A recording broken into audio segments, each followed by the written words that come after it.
This is my husband, Mr. Darling. He's attempting to make a cheesecake. As you can see, he's at a critical moment. He's using a springform pan, which is the right pan for the job. The problem is the springform pans leak. In order to make the pan watertight, he's going to use aluminum foil. A lot of aluminum foil.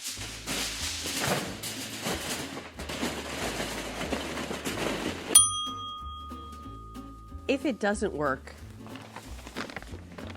he'll have wasted $26.34 in ingredients.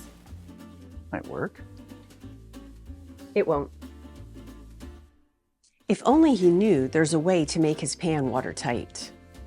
If only there was a way I could make this pan watertight. Easecake guarantees a watertight seal every time. Chin up, Mr. Darling. Have an Easecake. Well, thank you, Mrs. Darling.